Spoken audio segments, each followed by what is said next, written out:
If you're doing 1 or 2 cases here and there, do not try to lower the cost of your hybrids because it takes time, money, and commitment to lower the cost.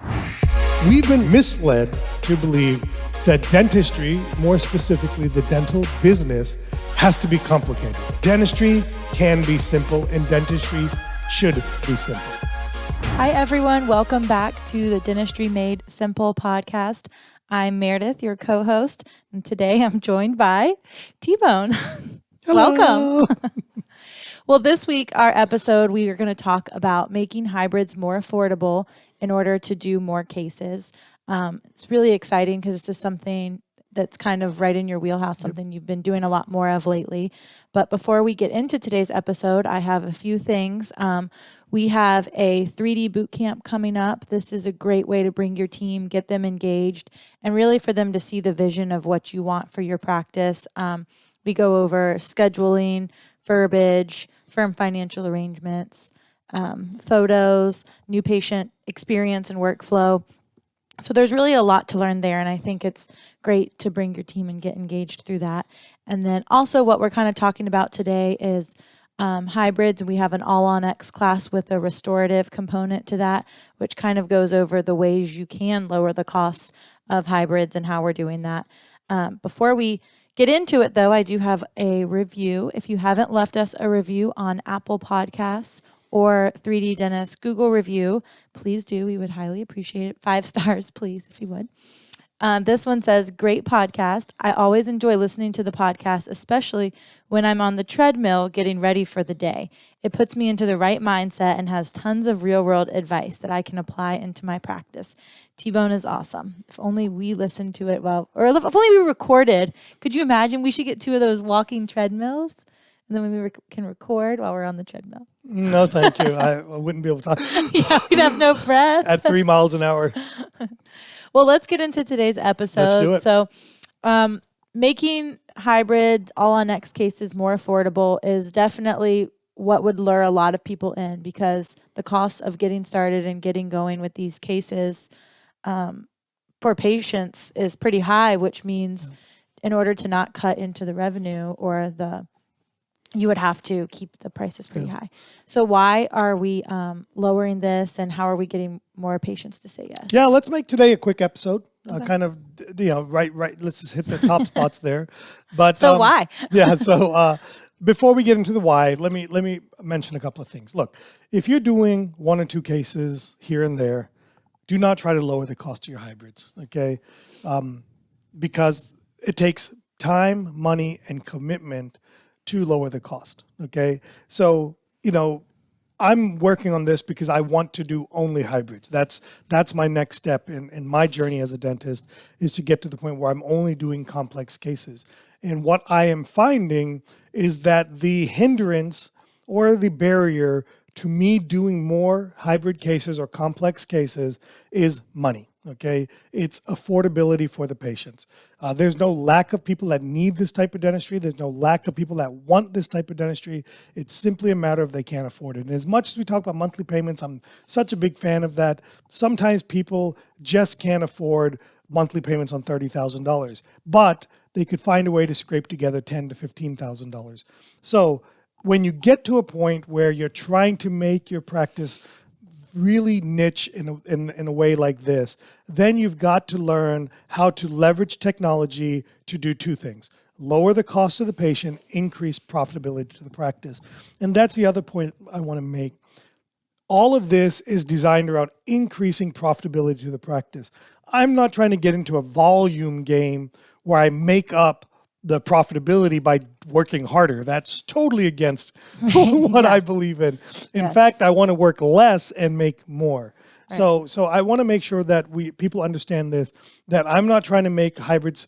I'm not trying to make you make hybrids more affordable if you're doing 1 or 2 here or there, but really if you're trying to move to a model where this is the majority of what you do, then we need to find a way to make this more affordable for patients. So that's the concept. So why? Why do I want to make hybrids more affordable? Simple. We want to do more of them. And less of other things. And less of other things. Absolutely. Fill your time with these. It's less that you. So typically, we've gotten it down now to where a single hybrid between consult and surgery, follow-ups, and all the visits to final. I've got about 7 hours in them. Right. Okay. I've got 7 hours of chair time. I got more mental time than that, but I got 7 hours of chair time. So let's call that one a day. Right. Okay. A double arch will add a couple hours to that. Just make it a long day. Okay. So my goal and what I'm trying to achieve is I want to find a way to get patients started for $15,000. Okay. Right now, to get started, you have to commit to $30,000. Right. And I want to find a way to get patients started for $15,000 because I'm convinced we will do way more than we're already doing. Okay. And that doesn't mean I'm going to work more. That just means this is all I'm going to do. And so then the next question, Meredith, would be what? How to get them. How, Yeah. right? How So- to get those cases. Yeah. So one thing that we are investing in, and this is, we're going to spend money to make money. Well, I guess two things: how to get those cases and how to do those cases. Right. Okay. So the first thing is You have to spend money to. we have to spend money. We have to spend money on marketing. Okay. And when you do marketing, one, you got to tell people what you're doing. These patients typically don't come out of hygiene. No, they So, typically don't. yeah. Not at least not in our practice. That's how they got there. Maybe once or twice every once in a while Right. they'll come out of hygiene, but typically they're not getting hygiene. Yeah, that's how they ended up in this situation. So we have to do some marketing. Okay. So we've been doing this magazine, this print magazine that's been working well for us, but it's gotten us to 1 or 2 cases per month. And it's kind of hit a plateau there to where we're back down to doing maybe 1 case a month. Okay. And then, so now we're going to start doing some digital marketing. Now, in digital marketing, a few years ago, digital marketing for All on X, you were unique. Just saying you did that procedure made you unique. But the truth is today, there's direct-to-consumer marketing from specialists, there's direct-to-consumer marketing from corporate dental offices, there's direct-to-consumer marketing from other dentists and groups in town. So you got to have a unique prospect to your patients, and saying you do things with technology, I don't really know if the patient really cares that much, or understands. or understands all of that. You have to have your unique selling points, and you can talk about how quick you do it because people want to be done as quick as possible. You can talk about how painless you do it because people want to avoid the fear, and you can talk about how more affordable you make it. Those are the 3 main unique selling points that go with that. Now, part of marketing is also having unique selling points. Part of it's having testimonials and photos of your work so that you can share with people that you're experienced and that you've done it, so you can build authority. It's also having Google reviews to help build authority. And then it's about the back end, which is often missed, which was missed the last time I tried this, the back end of this, which was the phone skills and the consult sales skills to help move these patients through the process. So that's our intention. We're going to spend some money. We're going to invest in a sense in a startup within my practice that I'm going to focus mainly on this. And then the after part of that is the clinical things that we need to make this more affordable. So let's talk about that. Number one option is we can start insourcing some of our guide creation.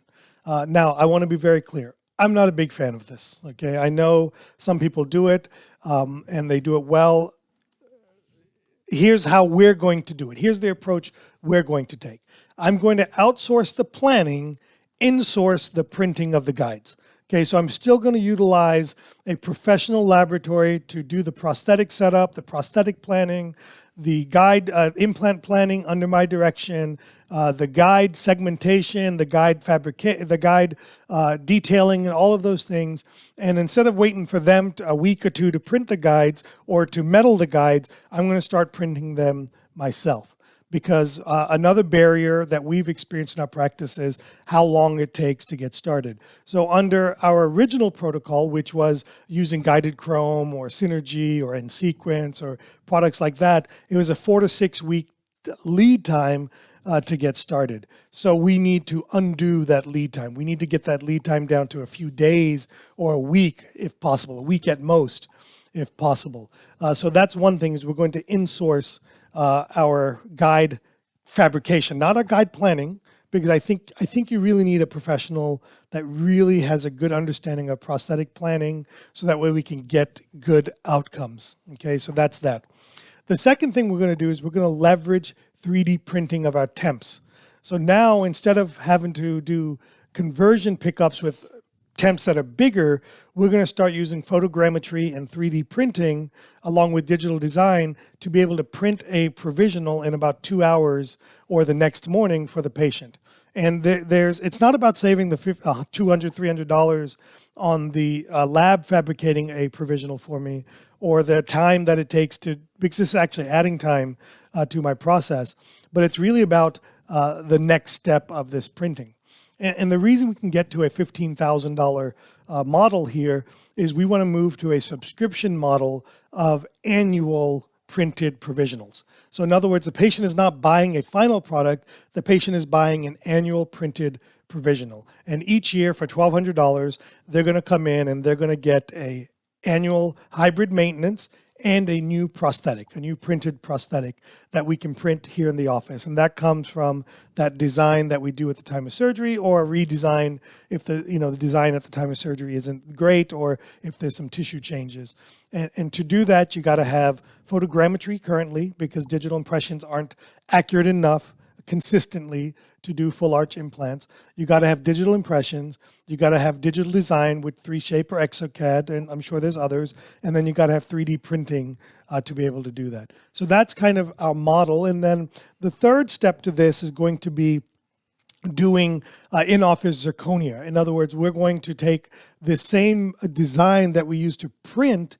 We're then going to have the ability to do zirconia in the office. So that way, if the patient wants to move to final, and we're going to charge 10 grand to 8 to 10 grand to go to final once we're done with the first process, and then we'll be able to at that point mill and replicate a zirconia prosthetic. Now in the beginning, I probably won't be milling it myself. I'll be outsourcing the mill and the finish to a laboratory, but hopefully as we hit enough volume or cases, then we can afford or justify bringing in or training our own technician to do the final zirconia.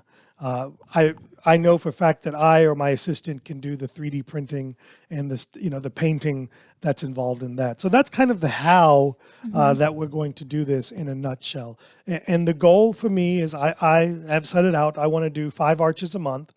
5 arches a month produces the revenue I need to produce at the profitability I need to produce. And I believe I can do 5 arches a month and work 5 days a month, and I can be done. Yeah. And of those 5 days, we'll have some consult days, we'll have some surgery days, we'll have some follow-up days, or a combination, maybe a surgery in the morning, follow-ups in the afternoon, surgery in the morning, consults in the afternoon.